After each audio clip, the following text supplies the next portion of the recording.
Hi everybody, welcome to Livewire Review. I'm Jeremy and today we have a 2023 Mustang Mach E Premium all-wheel drive. Let's get into it. So as usual, one of my favorite things to talk about is range. One of the most boring subjects, but it's super important when it comes to electric vehicles. This vehicle does not have a heat pump. They have only installed a resistive heater in here, but what Ford does to overcome this is they put a very large battery. This one, for example, is an extended range model and it has 91 kilowatt hour battery. That's pretty big. So let's break down the range numbers. This vehicle is officially rated at 467 kilometers of range. But that's funny because when you do the math on the government website, the cut that shows the range figures, that's not what it comes out to. Let's start with the city. 21.5 kilowatt hours per 100 in the city. That would equal a range of 423 kilometers or 262 miles. If we do the highway, it's rated at 24.5 kilowatt hours per 100, and that will give you a range of only 371 kilometers or 230 miles. And the combined figure, which is what I've seen when I've been driving around town, 22.9 kilowatt hours per 100, that gives you a range of 397 kilometers or 246 miles of range. Now, I have not driven this vehicle in the winter, but I assume it's going to be very similar to the F-150 Lightning because they take the same approach. Neither one is very good when it goes through the wind, and they both have very large battery with a resistive heater. So I would expect to see a 17 to 34% drop in your range when the weather gets really cold. We're just going to talk about the frunk now. This one you have to open inside the vehicle just like a hood latch that you would on most normal cars. Now there isn't that secondary thing. You just pull the hood latch twice and the frunk opens up here. As you can see, it's a very large space. I'm going to throw the dimensions up on the screen here. And as everyone has talked about, this one has a water drain in it. Yesterday when we were doing our video, I had the coffee cream in the front of the Mach E and we were making the coffee on the F-150 Lightning. So this is excellent for tailgate parties, out camping. It gives you lots of space to put some extra gear, which is always handy when you're going out. This is another thing to mention under the frunk here. They leave a nice little Mustang symbol on the top and it looks really elegant. And they also use a nice weather seal all the way around here. And this is going to work better than, say, on the Tesla products. This is actually going to seal out the water. You go through a car wash, everything should stay dry in here. And we'll just take a second to talk about the cargo capacity in the back of the Mach E. As you can see, power liftgate. This is a very nice feature. It's got a decently flat load floor. There's only a small lip here, and you're actually going to find some hidden storage underneath. Now with the seats up, you're going to see about 29.7 cubic feet of space, and with the seats down, you get 59.7 cubic feet of space. So there's a lot of room in here to put your stuff. Now, like most crossovers, you do have this sloping edge, so it will cut into the storage area a little bit. And of course, this is removable, so you have more room. Now this is one area where I might pick a different vehicle. So in Europe, you can tow with the Mustang Mach E 1,000 to 1,500 kilograms depending on the vehicle and the year and the model. This one has a tow hitch added. I would assume this is more for a bike rack or for accessories like that. Because in Canada and the United States, the Mach E does not have an official tow rating. So you do so at your own risk. The vehicle can tow, I know that, but if you have an accident, you might be liable.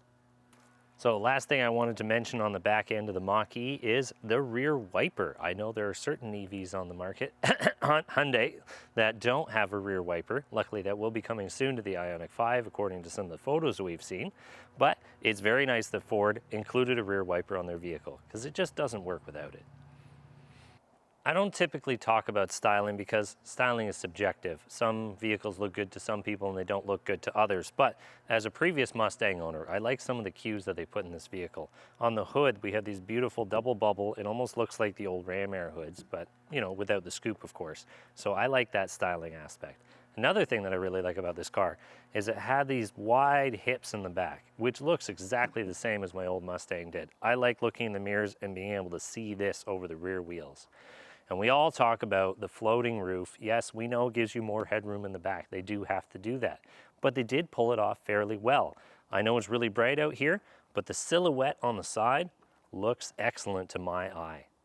Now, there is no door handles on this vehicle. There's always controversy when it comes to door handles. Why does everybody have to do something different? This does the same thing as Tesla does. There's a glorified button here, and that's how you open the door. They give you this little latch to be able to open it, and the car's gonna honk here, just don't mind it. See? And as we head to the back, there's not even a lip to grab onto. So to open the back door, you press the button and then you're meant to grab the inside of the door and open it. Well, I got used to this really fast. I still would prefer to have a regular door handle to pull on, but this system does work. You get used to it really fast. So there is another area where this car is getting more innovative. I don't need to take the key out of my pocket, and they actually give you the option of using your phone as a key, which is very handy. Actually, last night when I was testing, you found out you could just walk up to the car and it would unlock for you, and then you're able to just get in and go. We are gonna start the 3 car seat test. I'm gonna take the medium one and put it on the end here, just see if they fit. Okay, now we go over to the other side. I am gonna take this large one and put it on the outside edge.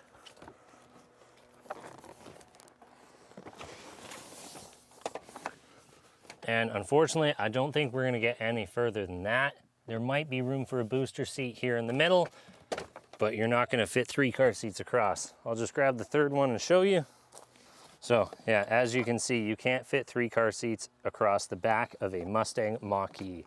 Unfortunately, this seems to be the case with all the crossovers that we test. We haven't found many small cars that can fit 3 car seats across.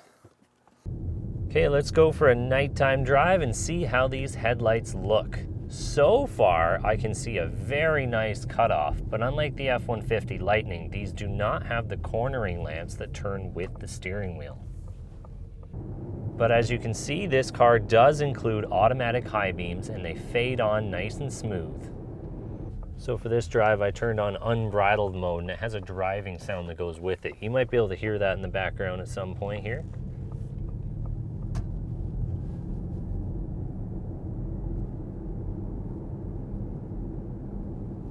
Okay, so these auto high beams are not working very well. There is a vehicle there and the high beams are still on. So apparently these cameras cannot see vehicles when they're coming from the side.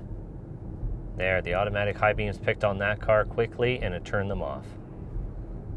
Car's gone, fades them back on. The system seems to work fairly well as long as the vehicle's not coming from the side. Now as you can see, we're at a stop, so it turns off the high beams. As I speed up, the high beams will come back on.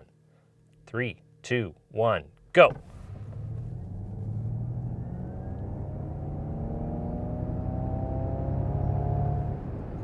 And there you go, 0 to 60 in 4.8 seconds.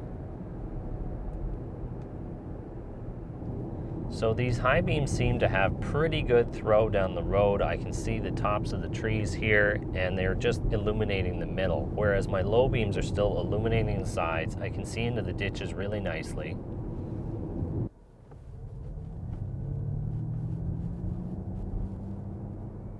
I am very impressed with the suspension. We've gone over that bump for a second time today and no wheel spin. The tires didn't leave the pavement at all. It worked really well. So I'm not finding anything distracting in here, and I have the blue mood lighting turned on, which is something I used to have in my old car. I mentioned this before. I still really like it. It's just one of those nice, elegant touches that Ford gives you, where you can have some ambient lighting. One thing I like about legacy automakers when it comes to the regen braking, the regen braking is all built into the brake pedal. So you can choose to drive with one pedal driving, or you can drive like a conventional vehicle. So far in this vehicle, the one pedal driving hasn't felt as normal as it usually does. I have chosen to drive with just the brake pedal.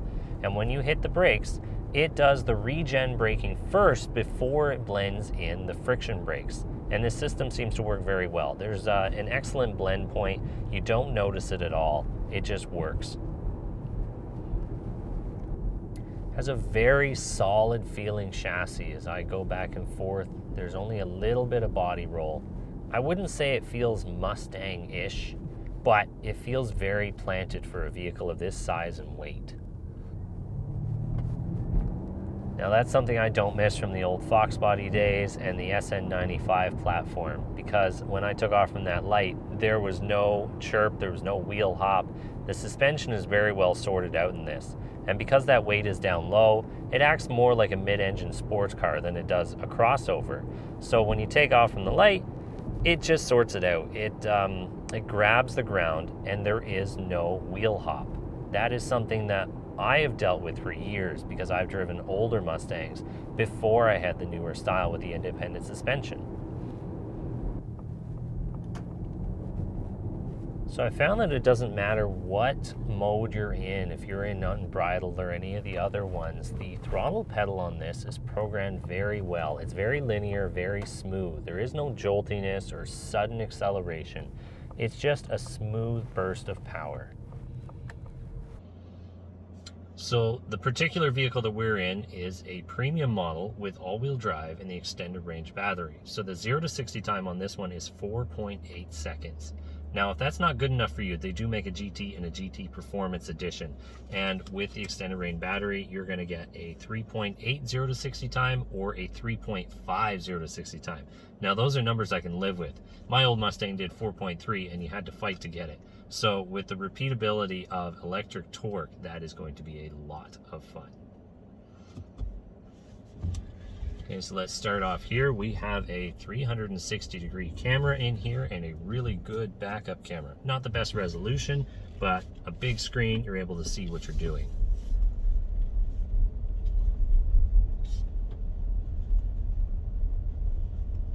Steering wheel feels nice. The Mustang symbol in the middle looks really elegant, and everything that you touch in here is really premium materials, which is what you would expect.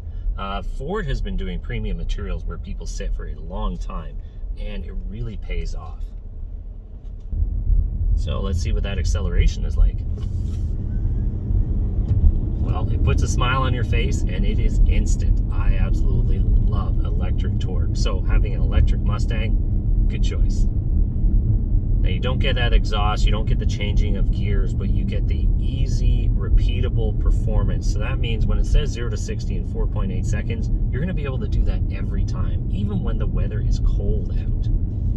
So some of the features you're going to get in here, as we already said, the 360 camera, but you also get park assist, you get lane keep assist, you have radar guided cruise control, you got blind spot radar, and a whole host of safety suites. And they even give you the option of getting Blue Cruise from Ford, which is a very handy feature. And it allows you to take your hands off the steering wheel if the conditions are correct. Everything is easy to find. You even have a garage door opener here in the visor, and as usual with Ford vehicles, you're able to slide it back, which is something that I would like to see in every vehicle. It always surprises me when I find a sun visor that doesn't slide back. And let's go into a corner here and see what kind of grip we can achieve. Fairly flat, little bit of body roll in the corners, but it handles it really well. So this uses a McPherson strut suspension up front and a multi-link suspension in the rear. Pretty standard in the industry. I've noticed that a lot of car companies that used to use a double ball joint design have actually gone back to a McPherson strut. It's a simple system, it works, the parts replacement is a lot easier and is more robust. There's only one ball joint on the bottom that you have to think about, and there's far less bushings. So there's not much else to say in here, except it's just an excellent vehicle that's really well put together. Ford, I think you did an excellent job with the Mach E. Keep up the good work. So they have actually lowered the prices this year on the Mach E. And this one, I believe, is in the $60,000 to $70,000 range. I'll put some real figures down below. And they also offered something called a lithium iron phosphate battery in the standard range model, which I find very interesting. A lithium iron phosphate battery in base model electric vehicles is a great choice because they charge a little bit faster, at least in this vehicle it does. Gives you a tiny bit more range, not because of anything but they put more batteries in it or they change some of the tuning. Honestly, lithium iron phosphate batteries are heavier, so they take up all the space that this extended range battery will, which makes it a great option for the standard range model. So I could actually recommend both of these vehicles, both the 70 kilowatt hour lithium iron phosphate battery and also the extended range 91 kilowatt hour battery. Now, if you get the extended range, you're going to want to keep the battery at 80% or less most of the time to get the most charge cycles out of it. With a lithium ion battery, you'll get about 1,500 charge cycles if you do a 0 to 100%, because part of the battery is always locked out. That way it protects it and gives you those charge cycles. If you keep it below 80%, you could probably get anywhere up to 4,000 charge cycles out of it. Now, a lithium iron phosphate battery, and this is why it's an excellent choice, can get 2,500 charge cycles right out of the gate, from 100% to 0. So it gets more charge cycles than a comparable lithium ion battery, which means that you can drive it for longer, it's cheaper to replace, and you don't have to think about setting your charge level. You can start out at 100% every single day. So this vehicle is incredibly quiet, but I love the sounds that it makes. You can hear both the motors in this car as they slow down and they take off. Now, some people want that to be gone completely and have a perfectly silent driving experience. But this is a Mustang after all, so I want to hear this sound as I accelerate. It brings a smile to my face. I love hearing that noise. It's not a V8, but it's just as satisfying. I don't think I've mentioned this enough before, but when you turn the washer fluid on in a vehicle like this or in the Hyundai, you don't get washer fluid coming in and splashing on the side window. The side window is perfectly clear in this vehicle after running the washer fluid. It's just one of those engineering features, which means that they paid attention to the design of the vehicle so you don't have inconveniences like that. So let's talk power and torque for a second. This is the premium model with all-wheel drive. You're going to get 346 horsepower or 428 pound-feet of torque. That is a lot of power. It's not quite V8 power. For that, you have to step up to the GT or GT Premium. So just talking about the GT and the GT Performance, the GT will actually get 480 horsepower. Now, these are figures I can get behind because I know the current Mustang is probably around the same figure. But the torque figure on this is excellent. With the GT, you get 600 pound-feet of torque. And with the GT Performance, you get 634 pound-feet of torque. So this would be where the faster 0 to 60 time comes in. Personally, I would probably choose a GT Performance if I was to purchase a Mach E. I like to go fast. Well, that's all the time that we have today. I'd like to give a big thank you to Bourgeois Ford in Midland, Ontario for lending us this Mach E to review. And we might have access to this vehicle in the future or other ones like it. If you have any questions, leave them down in the comments. And if you haven't by now, like and subscribe. And thank you for watching.